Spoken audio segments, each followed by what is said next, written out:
I don't know if anyone here has ever seen one of these before.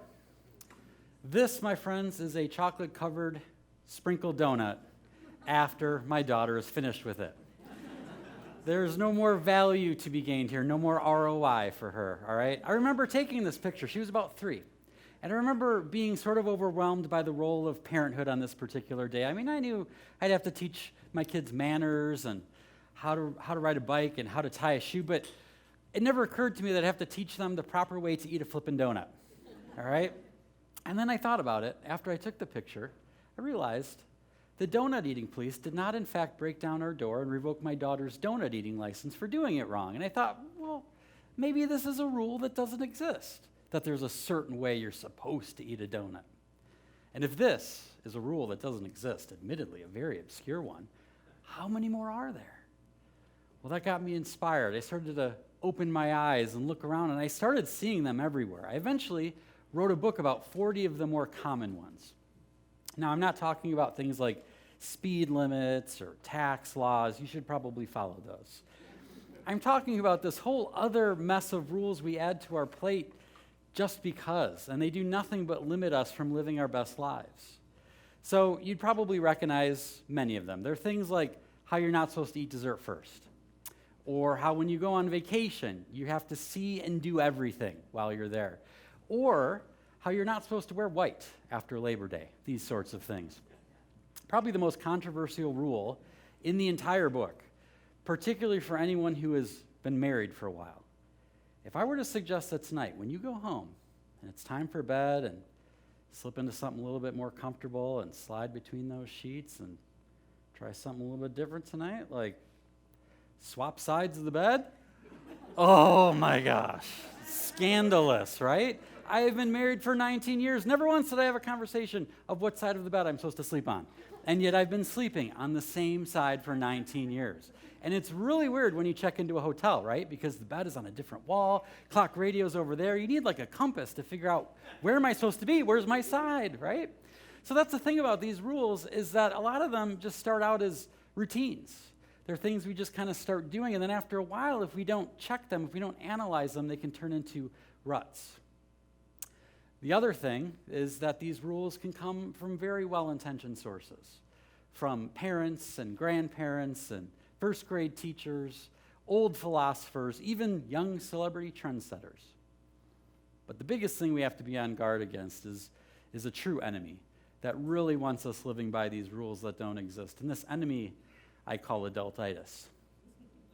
Now, any of you that have any sort of a health background may be able to surmise that adultitis literally means swelling of the adult, which sums it up pretty good, because if you're walking around with too much adult, you're going to have problems, all right?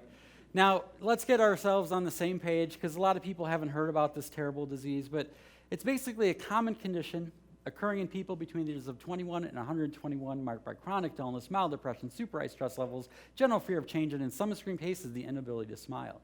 Onset can be accelerated by an excess burden of bills, responsibilities, or a boring work life. Generally, patients in this condition are not fun to be around.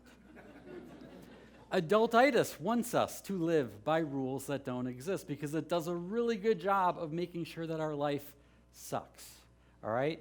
Here's the good news. Breaking rules is the new black. Even better news, it always has been. If you look back at history, there are so many examples of people who have made our world better by identifying and having the courage to break rules that don't exist. People like Henry Ford, Steve Jobs, Brownie Wise of Tupperware fame, and yes, even the great Rocky Balboa. There are so many examples here that you could go on for days. Now, because I make paintings, it's very easy for people to call me an artist. But here's what I think. I think even if you can't draw a stick figure, I think we're all artists. I think all of us are artists. We're all creative. We all have something we want to express. The only difference is, what do you want to say, and through which do you want to say it? What do you want to do? So yeah, it might be a painting or a sculpture or a movie or a book or a poem, but maybe you're nurturing a family or building a business or starting a movement or developing a vaccine or inventing a product. We have the opportunity to create a masterpiece out of our lives. Unfortunately, too often we settle for a paint-by-number approach. You remember those, right? Everything that's 1, you paint blue. Anything that's red, you paint. Anything that's 2, you paint red. And at the end, you kind of sort of get something that looks like a piece of art. But if you think about it, it's not really art, is it? There's no creativity there. There's no risk involved. They're safe, they're easy, but at the end of the day, they don't hang paint by numbers in the Louvre. We're made for more than that. Some of you may be familiar with an author. His name is J.R.R. Tolkien. He wrote some really obscure books, like The Hobbit and Lord of the Rings. But he had critics. And some of his critics would say that, well, he just wrote fairy tales that were nothing more than an escapist way out of the real world. His reply was as simple as it was brilliant. He said, well, I suppose that depends from which one is escaping. He said, we view the flight of the deserter very differently than the escape of a prisoner. Why should a man be scorned if finding himself in prison, he tries to get out and go home? Exactly. We at Escape Adulthood, that's our goal, is to encourage people to escape the prison that is created by adultitis and fashioned by rules that don't exist, to go home to who we were when we were kids, when we were curious, alive with wonder, and free. There's a lot of magic that can happen when you find rules that don't exist and you're willing to break them. My daughter, Virginia, was born right before Christmas on one of the coldest winters in Wisconsin history. And by the time February rolled around, my wife and I, we were not in a good spot. We were cooped up in this house with 3 kids under 5. We're freaking out. We would have given anything to be on a beach somewhere where the kids could play in the sand and run and run and run. That wasn't in the cards. So what we opted for was going out to lunch. Now, anyone here who has children, maybe you've ever had 3 kids under 5. You know what a picnic that is not, right? That's how desperate we were. So it was my job to collect the children and get them ready for public viewing. And my son, Ben, had this little purple smudge under his nose because he was in the corner smelling markers. Don't judge. He was quiet, all right?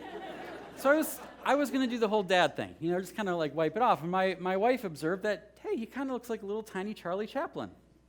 Yeah, I suppose he does. And then she said, out of nowhere, she said, why do you think parents can't just draw mustaches on their kids? As if parents for millennia have been asking this question, right? I said, I don't know, probably because of what other people would think. And as soon as those words came out of my mouth, I knew what I had to do. I said to my daughter, Lucy, go bring me that purple marker. And she brought it to me, and I knelt down, and I drew this mustache on my son Ben's face. And I said, all right, let's go to lunch. And we did. Now, I did freak out a little bit once we got into the car, because you have ideas in your living room, and then you're like, are we really doing this? I had visions of DCFS coming and being like, we need to take these kids out of here. These parents are not responsible. But it was sort of the opposite. Now, I don't know what the opposite of DCFS taking your kids away. Maybe it's like, here's more kids. Have all the kids. But every person we encountered, the waiter, the host, the busboys, the other diners, when they saw Ben, they smiled, they lit up. And I learned 2 important lessons that day. The first one was that thou shalt not draw on thy children is a rule that needs to be broken repeatedly, all right? I prefer Crayola. If you want to do Sharpie, you do you, all right? But more importantly, I realized that sometimes we get into those points in our life where we're just sort of overwhelmed and feel out of control, and we want to throw up our hands and say that there's nothing we can do. And that's not exactly true. We may not be able to control the regulations and the red tape and the politics that weigh us down, but we have the choice to be present with the person we're in front of, to listen for more than a second, to give them a reason to smile and laugh. Later, when we went on tour to promote the book, we created interactive stations for parents and people that visited, and one of them was to give parents the opportunity to draw on their children. And many people took us up on it. One more example of one little thing you can do that brings a little light and color into our world. And I don't know about you, but I think our world needs a little bit more light and a little bit more color. It's gotten pretty, I don't know, beige. When did beige become the official color of adulthood? You ever think about that? It is. I've never seen a kid once ask for the beige version of anything. I was excited when I ordered the tool cabinet that I put my art supplies in. It came in yellow. And I'm so glad I got the yellow one because I love it. Every time I see it, it makes me happy. Now, as you might guess, there was other colors. There was gray, which I'm sure was more popular, and I'm sure was like beige in that it never made anyone happy ever. Yay, you got me the gray one. Thank you so much, right? It even happens with flavors, if you think about it. I went to get my teeth cleaned, and at the end, the dental hygienist, as she was reaching for the tooth polish, she said, mint? And I was like, actually, you got bubble gum? Yes, she said, and we have cherry and raspberry and watermelon too. Now, judging by her reaction, my request was pretty rare. I guess, I don't know, maybe people don't care, or maybe they're afraid of being seen as unsophisticated. And so we settle for mint.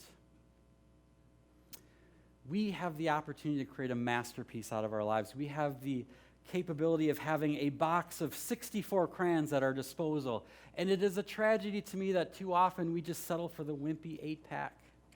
Except in the 8-pack, it's even worse because we swap out red and blue and green for colors like beige and gray and mauve. We are meant for more than that. We don't need to settle for the status quo. Sometimes rules don't need to be broken because they never existed in the first place. Here's another weird rule. We have a weird relationship with our plates, don't we? We have these fancy plates, right? We get them as a wedding gift or hand-me-down from great-grandma, and they're so special we build furniture for our plates. Right? We have china cabinets, which we really should just call them jails, because we put them in there, we close the door, and we throw away the key, right? We say we're waiting for a special occasion, but judging by how often we use them, I don't know exactly who we're waiting to show up, right? Was it like the Pope or the President or Oprah's? Be like, hey, can I come over for dinner? Right? What are we waiting for? So here's my thought. What if it was just Wednesday? What if next Wednesday you pulled out the good stuff and had a fancy dinner? This is pretty crazy, right? Now, even if you don't have like fancy china, don't worry, you can still play. All you have to do is put the lights down low and light some candles. Instant fancy, right? Get out one of those tablecloths that you don't throw away right after you're done with it.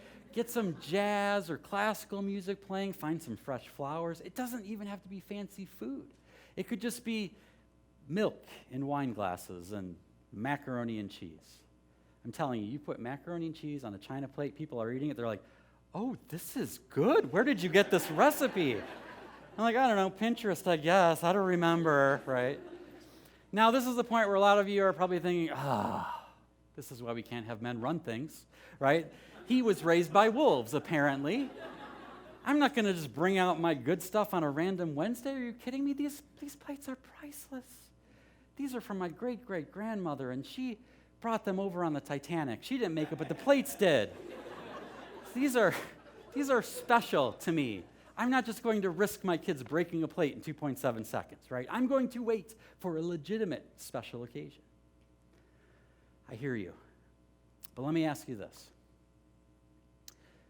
Think of someone in your life whom you love, who's no longer with you.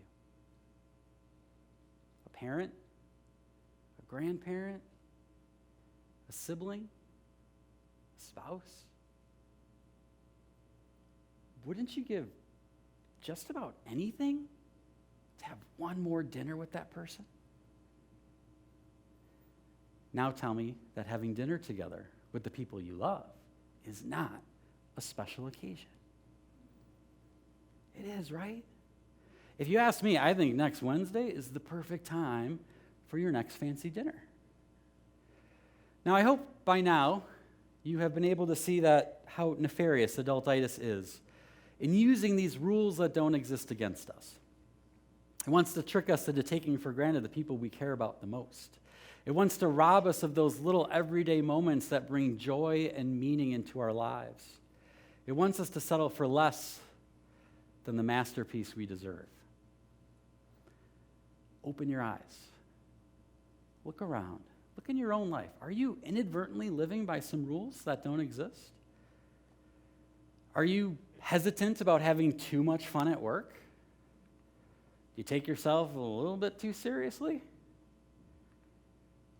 Are you stuck on always having to be realistic all the time? Hate Monday?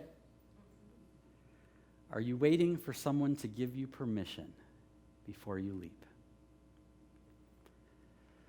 Now, we can't all be natural-born rule breakers.